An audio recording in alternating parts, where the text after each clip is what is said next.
La lluvia no había parado desde aquella mañana. Era como si el propio cielo estuviera de luto conmigo. Permaneciali, bajo mi paraguas negro sacudido por el viento, viendo como el atad desaparecía lentamente bajo la tierra empapada. Todos loraban, menos mi padre. Él ni siquiera estaba allí. Se encontraba en Cancún, sonriendo junto a su nueva amante, levantando una copa de champán como si estuvieran celebrando la muerte de mi madre. Cuando la última paleta de tierra cayó sobre el atad, murmuran atios entre los dientes. Aquella noche, un relámpago rasgó el cielo de cielo, mientras yo permanecía sola en mi apartamento, contemplando viejas fotografías de ella. Entonces mi teléfono vibró. No estoy muerta. Ven al cementerio. Ahora. El mensaje provenía de su número. Del número de mi madre.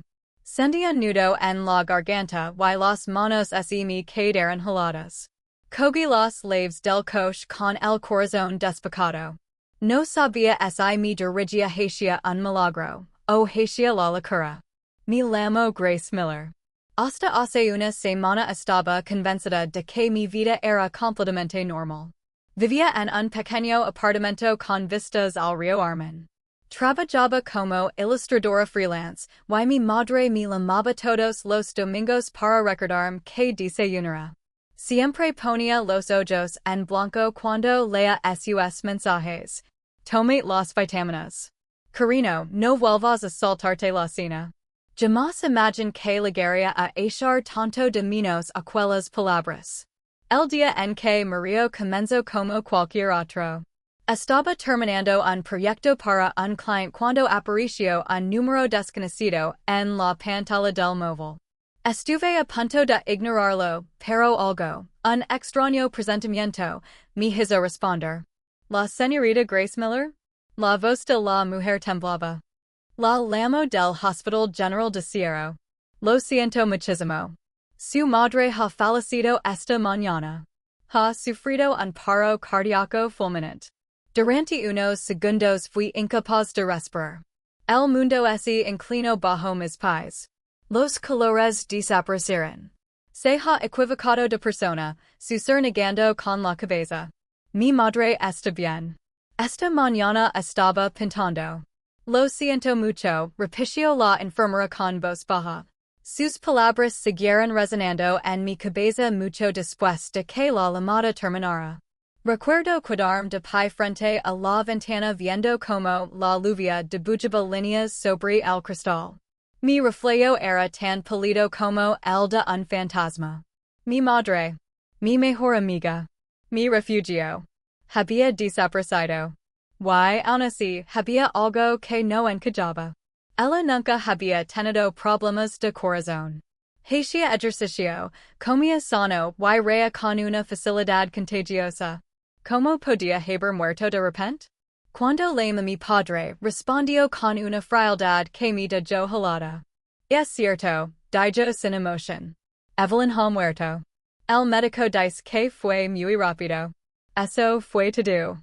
¿Eso es todo lo que vas a decir? Preguntó con la voz rota. Soltó un suspiro. Grace está muerta. Laura si lo necesitas, pero no montes un drama. Yo me encargo del papeleo. Y colgo.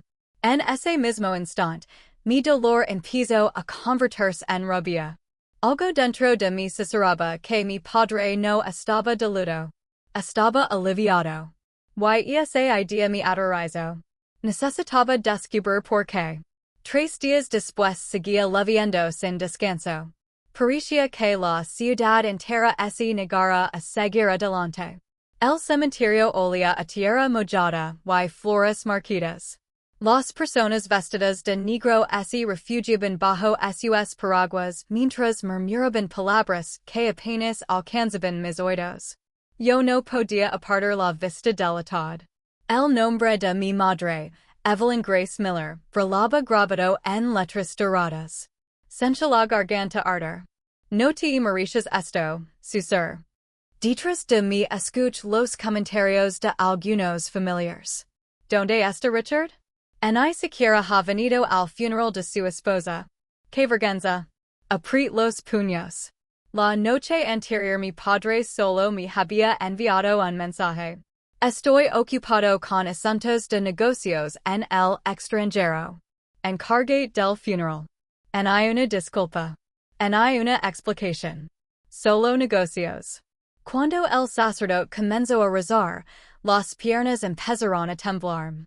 La hija pequeña de mi prima, Eva, tiró suavemente de mi manga. Tía Grace, ¿es la abuela esta en el cielo? ¿Puede vernos? Mi heredal junto a ella con la voz quebrada. Sí, cariño. Puede vernos. Nos está mirando ahora mismo. Mientras descendía en el atad, una fuerte ráfaga de viento dio la vuelta a mi paraguas. Las palabras del sacerdote se mezclaban con el sonido constante de la lluvia. Cada gota parecía un latido que jamás volvería a escuchar. Cuando la ceremonia terminó, todos se marcharon. Todos, excepto yo. Permanecí frente a la tumba recién cerrada hasta que mis rodillas se hundieron en el barro. Mamá, sucedió. Si existe justicia en este mundo, él pagará por todo lo que te ha hecho. Te lo prometo.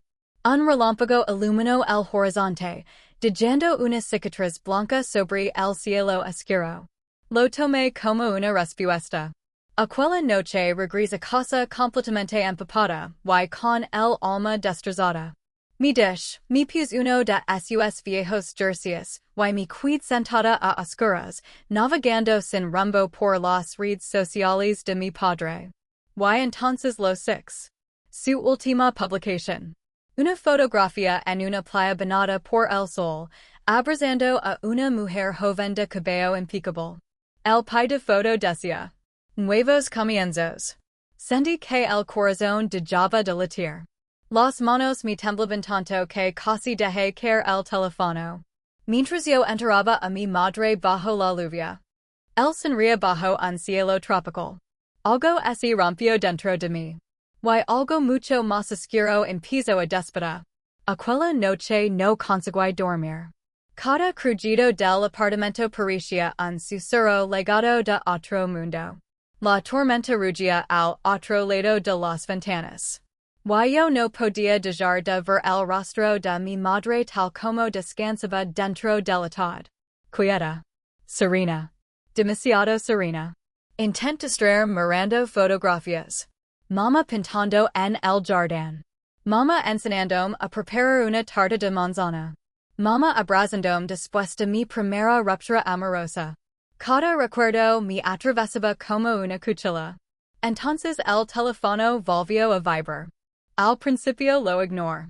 Pensé que sería otro mensaje de condolencias. Pero al mirar la pantalla, me quedé completamente inmóvil. Mamá. El color desapareció de mi rostro. Era su número. El mismo que todavía no había sido capaz de borrar. Con el corazón despejado abrí el mensaje. No estoy muerta.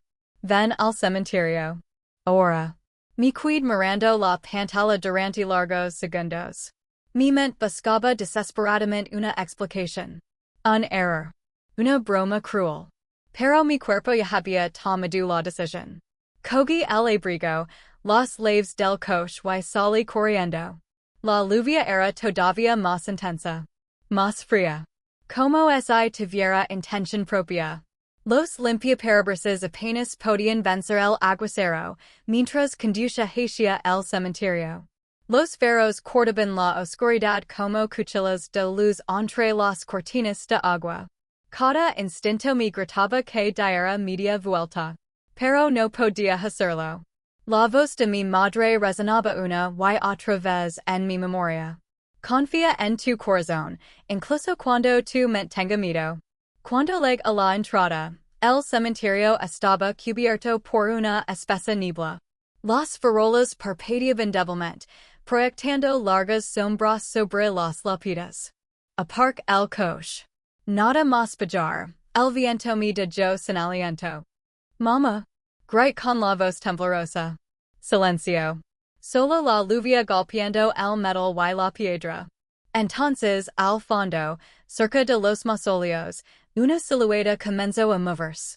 Era una figura pequeña, encorvada y envuelta en un abrigo completamente empapado. Mamá. Levant la linterna con la mano temblorosa. El haz de luz iluminó su rostro. Pálido. Frágil. Pero vivo. Sus ojos. Aquellos inconfundibles ojos color avellana. Estaban llenos de lágrimas. Gracias, susurró. Mi mundo entero se vino abajo. La linterna cayó al suelo con un golpe seco. Avance tambaleando, incapaz de creer lo que estaba viendo. Mamá, ¿cómo es posible que sigas viva? Ella tomó mis manos. Sus dedos estaban helados. Pero eran reales. Soy yo, cariño, susurró con la voz temblorosa. Pero no puedes decirle a nadie que sigo viva. La contempló bajo la lluvia, empapada y temblando, mientras el aguacero barraba la última frontera entre la vida y la muerte. No podía dejar de mirarla. Su piel era tan pálida que parecía transparente. El cabello le caía pegado al rostro por la lluvia. Pero sus ojos. Sus ojos estaban llenos de vida. Eran reales. Mi voz terminó rompiéndose. Mamá, todos te vimos. Yo te six. Estabas muerta. Mi abrazo con fuerza, temblando. Durante un instante, el mundo desapareció. La tormenta. El cementerio. La locura. Ya no existe nada más que el débil, pero constante, latido de su corazón contra el mío. Entonces susurró. Grace, no podemos quedarnos aquí. Alguien podría vernos. Corremos bajo la lluvia hasta un pequeño sedán plano aparcado entre los árboles. Subí al coche con el cuerpo aún temblando. Mamá, por favor, dime qué está pasando. Ella no arrancó el motor. Se aferró al volante con tanta fuerza que los nudillos se le pusieron blancos. Finalmente habló. Tu padre. Richard, intentó matarme. Sentí que el estómago se me revolvía. Que? Sus ojos se llenaron de lágrimas. No es el hombre que tú crees. Leva meses amenazando. Quería obligarme a transferir mis acciones de la empresa, mi estudio de arte todo. Cuando me negó, me dijo que me haría desaparecer. Sus palabras me golpearon como un rayo. Negó con la cabeza. Eso es una locura. Es tu marido. Es mi padre. Su voz se quebró. Es un hombre de negocios, Grace. Para él, las personas solo son activos, o estorbos. Yo dejé de ser útil. Entonces me contó lo que realmente ocurrió el día de su supuesta muerte. Llevaba varios días sintiendo un fuerte dolor en el pecho. El estrés la estaba consumiendo. Se desplomó mientras pintaba y la empleada doméstica, presa del pánico, llamó a una ambulancia. En el hospital apareció mi padre. No luego preocupado. Luego con unos documentos. Quería que los firmara mientras aún pudiera sostener un bolígrafo. Cuando ella se negó, se marchó sin mirar atrás. Pero mamá no estaba sola. Una antigua alumna suya, Marta, trabajaba como enfermera en aquel hospital. Hacía semanas había visto los moretones que mi madre intentaba ocultar y sabía que algo había muy mal. Ella me ayudó, susurró mamá. Alteró los registros médicos para que pareciera que mi corazón se había detenido. Incluso utilizaron un maniquí dentro de la bolsa mortuoria. Mientras todos creían que había muerto, Marta me sacó del hospital por la puerta trasera. Me llevó una mano a la boca. ¿Fingís tu muerte? Las lágrimas resbalaban por sus mejillas. Era la única forma de seguir con vida. En ese momento, un trueno estremeció el coche. Pensé que estarías a salvo cuando yo desapareciera, continuó en voz baja. Pero cuando six la publicación de tu padre. Nuevos comienzos, comprendí que no había a detenerse. Vendrá por todo, incluso por ti. La mayor fijamente. El corazón me golpeaba el pecho con más fuerza que la lluvia. Entonces primero acabaremos con él. Sus ojos así abrieron de par en par. Grace, no. No sabes de lo que es capaz. La sostuve por los hombres, y respondí con firmeza. Sí lo sé. Precisamente por eso tenemos que desenmascararlo. Durante unos segundos me observo como si me viera por primera vez. No como a su hija, sino como a una mujer capaz de defenderse. Finalmente sintió. De acuerdo, pero si vamos a hacerlo, será con inteligencia. Sin cometer un solo error. La lluvia empezó a disminuir, dejando únicamente el sonido de las gotas cayendo desde los árboles. Fue entonces cuando comprendí la verdad. Mi madre no había muerto en aquel hospital, había vuelto a nacer. Y yo estaba a punto de lujar a su lado. A la mañana siguiente, la ciudad parecía distinta. Más fría. Más inquietante. Como si conociera el secreto que acababa de descubrir. Apenas había dormido. Cada vez que cerraba los ojos veía el rostro de mi padre en el hospital. Tranquilo. Indiferente. Como si la muerte de mi madre hubiera sido solo otra línea en una hoja de cálculo. Mamá permanecía escondida en una casa segura a las afueras de Cierro.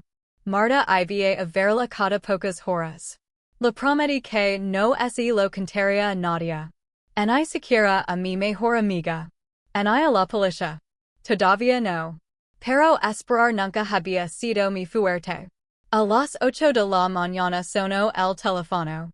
Era mi padre. Su voz sonaba tranquila. Casi alegre. Grace, cariño. Hoy terminar los trámites de la herencia de tu madre. Necesito que firmes unos documentos. Apriet el teléfono con tanta fuerza que las uñas se clavaron en la palma de mi mano. Solo es papeleo. No tienes nada de que preocuparte. Ven esta noche a la mansión. Acept. En cuanto colgue, envía un mensaje a mamá. Está moviendo ficha. Su respuesta llegó segundos después. De jail creer que está ganando. Aquella noche, la casa donde crecí me resultó completamente extraña. Todo brillaba. Los suelos de mármol. Las lámparas de cristal. Pero el ambiente era asfixiante. Algo había mal. Mi padre me recibió con una sonrisa propia de un político. Tienes mala cara. Lo miro con frialdad. Es lo que pasa cuando pierda el sueño por alguien que ha muerto, o por alguien que debería estar muerto. Su sonrisa desapareció por un instante. Entrecerró los ojos. Ten cuidado con lo que dices. Nos sentamos en su despacho. Impuso una carpeta gruesa hacia mí. Aquí están los documentos para transferir todas las propiedades de tu madre. Como eres su única heredera, necesito tu firma para consolidar la titularidad. Después podremos seguir adelante. Fui pasando las páginas mientras el corazón me martillaba el pecho. Entonces las 6. La firma de mi madre. Perfectamente falsificada. Levant lentamente la vista. Has falsificado su firma. Se echo a reír. ¿De verdad crees que necesito falsificar nada? Tu madre aceptó todo esto antes de morir. Me puse en pie. Qué curioso, porque recuerdo perfectamente que decía que prefería quemarlo todo antes que dejar ponerle una mano encima. Su sonrisa es barro. Scientate. No pienso firmar. Se inclinó lentamente hacia mí. Grace, sé que estás sufriendo. No me obligues a hacer lo que sea necesario. Ahí estaba. Aquel tono. Aquel control helado. La misma voz que había aterrorizado a mi madre durante años. La mano me temblaba. No de miedo. De rabia. Ya intentes matarla una vez. No volverás a hacerlo. Se quedo inmóvil. ¿Qué acabas de decir? Lo miro fijamente. Hidica que esta vez no vas a salirte con la tuya. Un destello de auténtico pánico cruzó su rostro. Se levantó de golpe. La solitario contra el suelo. ¿Has hablado con alguien? No respondí. Respiraba con dificultad mientras sujetaba la carpeta. Fuera. ahora mismo. Mi dirigí hacia la puerta. Pero antes de salir reflejada en un espejo, una pequeña caja fuerte escondida detrás de su escritorio. Una cerradura de combinación medio oculta tras una fotografía familiar, sonre para mis adentros. Claro, papa. Ya me voy. Aquella noche no dormí. Pasada la medianoche entré en su despacho utilizando la llave de repuesto que aún conservaba desde mi infancia. La caja fuerte se abrió al tercer intento. La contraseña era el cumpleaños de mi madre. Qué irónico. Dentro encontré extractos bancarios. Transferencias a cuentas en el extranjero. Contratos falsificados. Y una memoria USB. Copy toda la información en la mía y abandon la casa tan silenciosamente como había entrado. Cuando llegué al coche, las manos me temblaban. Escribí un mensaje a mamá. Ya lo entiendo. Su respuesta fue inmediata. Bien. Ahora ten mucho cuidado. Él lo descubrirá.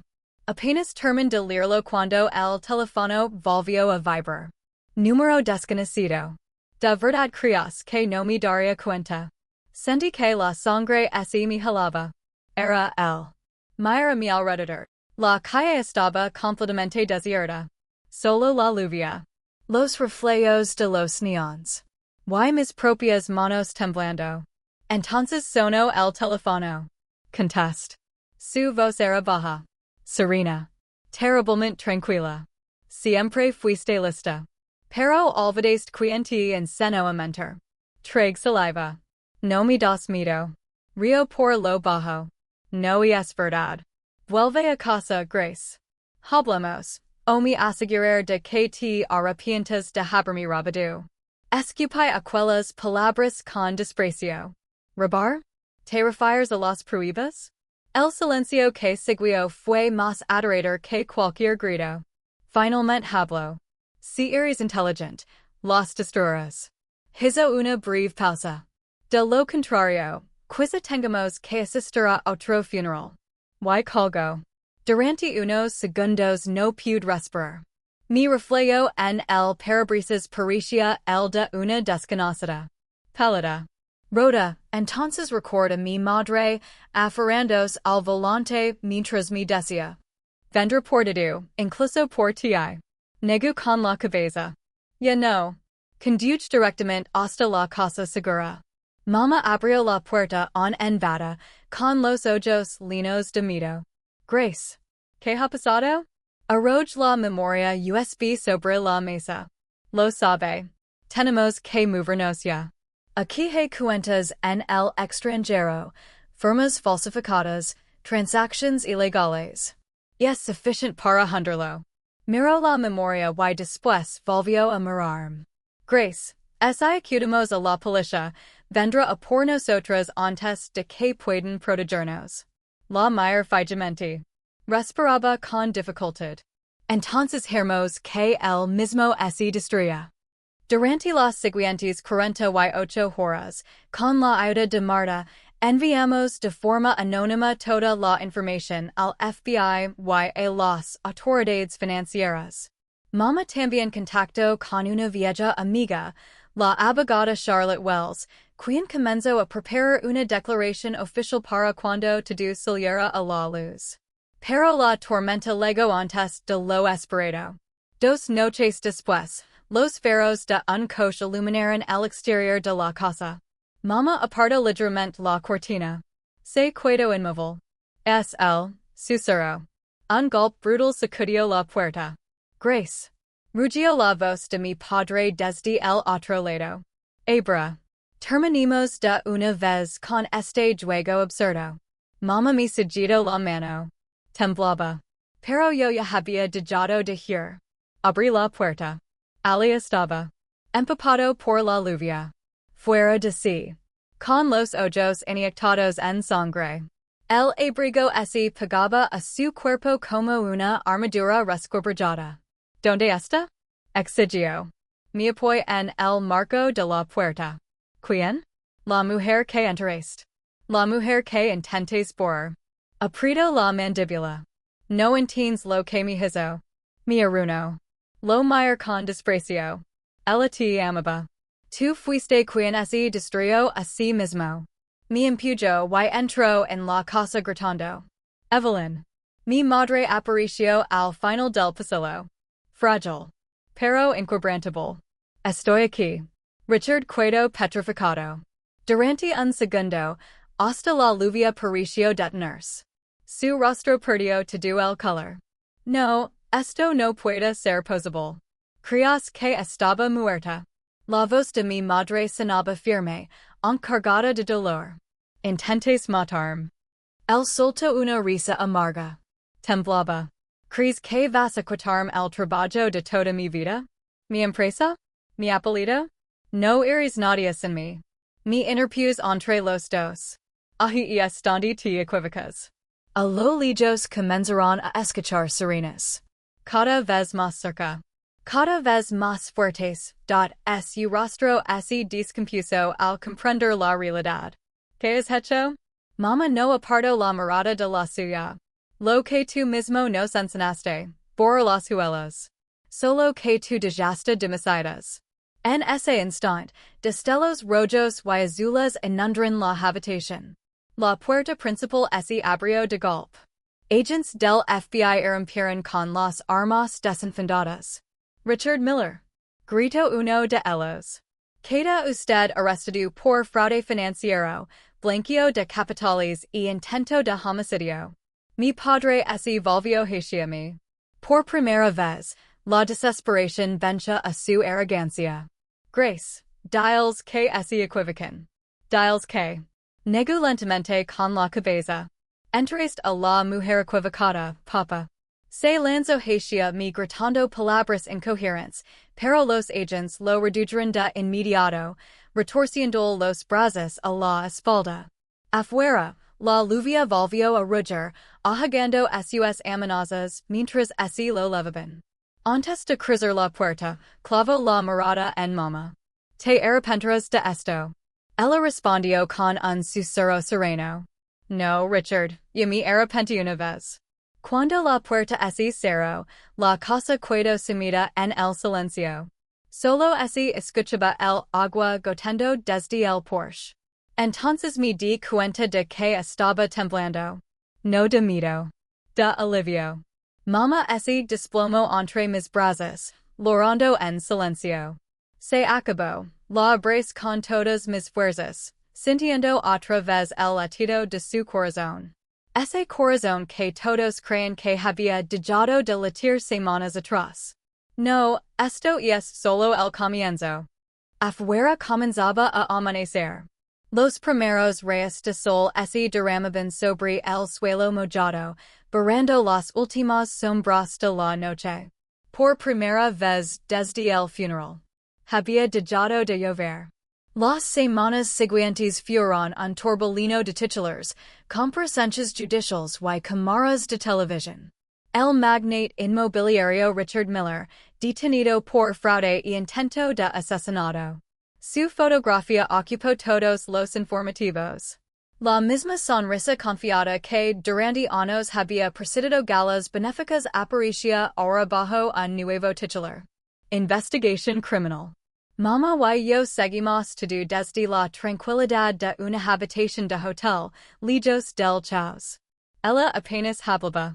Permanecía con las manos aferradas a una taza de té que nunca llegaba a beber. Una mañana me dijo. Grace, cuando me casé con tu padre, pensé que era un hombre capaz de construir grandes cosas. Nunca imaginé que, en realidad, solo sabía destruirlas. Le tomé la mano. Ya no podrá destruirnos nunca más. El juicio comenzó 3 meses después. La sala estaba abarrotada. Periodistas. Abogados. Accionistas que antes lo admiraban y que ahora murmuraban como buitres. Mi padre permanecía sentado en el banquillo. Lavaba un traje gris arrugado el cabello despeinado. Y aquella arrogancia que siempre lo había acompañado había desaparecido por completo. Aún así, evitaba mirarnos. Cuando mamá subió al estrado, El silencio fue absoluto. Hablo despacio. Con serenidad. Cada palabra cortaba el aire como una cuchilla. Fingí mi muerte, no por venganza, sino para sobrevivir. Un murmullo recorrió la sala. Los periodistas escribían frenéticamente. Relato las amenazas. Los documentos falsificados. Y la noche en que el le dijo que valía más muerta que viva. No loro. No perdió la compostura. Solo contó la verdad. Cuando llegó mi turno, me situé frente al jurado y respiré hondo. Mira mi padre. El hombre que una vez creí incapaz de hacer daño me enseñó a ser valiente. Guarda un breve silencio. Lo que nunca imaginó fue que acabaría utilizando ese valor contra él.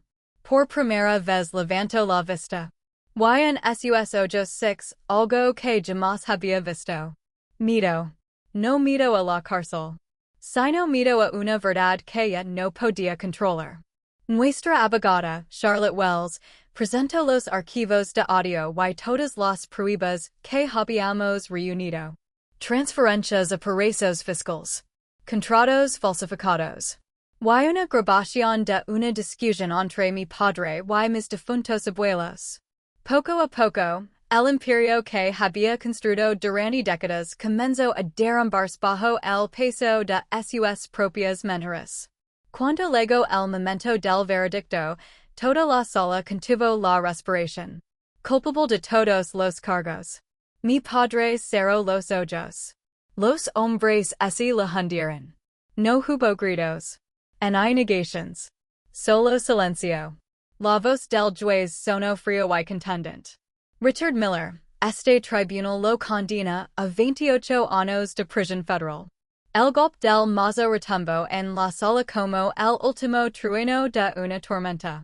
Mama soltó lentamente el aire. Un temblor recorrió todo su cuerpo, como si hubiera pasado años conteniendo la respiración le apretó la mano. Ella respondió al gesto con lágrimas contenidas. Mientras así lo levaban espesado, volvió la cabeza por última vez. Durante un segundo creí reconocer al padre que una vez amé. Pero aquella imagen desapareció tan rápido como había llegado. A la salida del juzgado, los flashes y los micrófonos nos rodearon. Señora Miller, señorita Miller, ¿qué se siente al derrotar a uno de los hombres más poderosos de Portland? Mama hizo una breve pausa. Una sonrisa cansada apareció en su rostro. No se siente como una victoria, se siente como libertad. Al día siguiente, todos los periódicos la llamaban la mujer que volvió de entre los muertos. Pero para mí nunca fue un fantasma. Era la prueba de que la verdad, por muy profundamente que se esconda, siempre encuentra el camino para salir a la luz. Paran los meses. Y, aun así, algunas mañanas seguía despertándome esperando escuchar el eco del mazo del juez. La pesadilla había terminado. Pero sus sombras tardaban en desaparecer. Mama y yo nos mudamos a la costa de Oregon, lejos de los rascacielos de cristal y del lujo de Sierra. Compró una pequeña cabana frente al mar. La pintura blanca estaba descascarolada. El jardín volvía lentamente a llenarse de flores. Sus días transcurrían en paz. Enseñaba pintura a los niños del pueblo y lenaban huevos lienzos con las mismas margaritas silvestres que antes cultivaba en nuestro antiguo jardín. Una tarde la encontré junto al mar. Pincel en mano. Mirando el horizonte. ¿Qué estás pintando? Sonrió con dulzura. La libertad. Abrí un pequeño estudio de diseño cerca de allí. Lo llamé Evelyn and Grace Designs. No era solo un negocio. Era una promesa. Construiríamos algo honesto. Hermoso. Y lleno de vida. Poco a poco, nuestra existencia volvió a ser tranquila. Sencilla. Segura. Aunque, de vez en cuando, el pasado seguía susurrando. Los periodistas continuaban enviando cartas. Los productores insisten en convertir nuestra historia en documentals. Ella siempre respondía igual. No necesito volver a vivir aquello. Solo necesito vivir. Una tarde, mientras el sol se ocultaba sobre el océano, nos sentamos en el porche con una taza de té. El air olía a sal y a tierra humida. La mire todavía con cierta incredulidad, mamá, nunca te pregunté quién envió aquel mensaje la noche del funeral. El que me llevó hasta ti. Levanto la vista. El reflejo del atardecer brillaba en sus ojos. No fui yo. Fruncí el seno. ¿Cómo que no? Salió de tu número. Sacudió lentamente la cabeza. Mi teléfono estaba apagado. Lo tenía Marta. Yo no lo tuve conmigo aquella noche. Nos quedamos en silencio. Las olas rompían contra las rocas. Un escalofrío recorrió mi espalda. No era miedo. Era asombro. Quizá el destino había enviado aquel mensaje. Quizá se negó a permitir que una mentira venciera. Mamá tomó mi mano. Fuera quien fuera, nos salvó. Asentí con una sonrisa empanada por las lágrimas. No, mamá, tú nos salvaste. En la penumbra la contemplo como siempre quis recordarla. No como una víctima. Ni como un fantasma. Sino como una mujer que había vuelto a nacer. Cuando regresé a casa conduciendo, el cielo brillaba con un intenso color naranja. El mismo tono que tenían las margaritas que tanto le gustaban. Vaya la ventanilla y dejé que la brisa del mar llenara el coche. Por primera vez en lo que parecía una eternidad. Yet no me sentía perseguida por el pasado. La verdad nos había hecho libres. Y aunque una vez lo perdimos todo. El dinero. La reputación. Incluso la confianza entre nosotros. Habíamos encontrado algo infinitamente más valioso. La paz. Mientras la carretera se alejaba lentamente de la costa, susurró al viento. Buenas noches, mamá. Y, por primera vez desde aquel funeral, juré que volvía a escuchar su voz. Suave. Serena. Viva. Buenas noches, cariño. La tormenta había terminado. Y, por fin, éramos libres.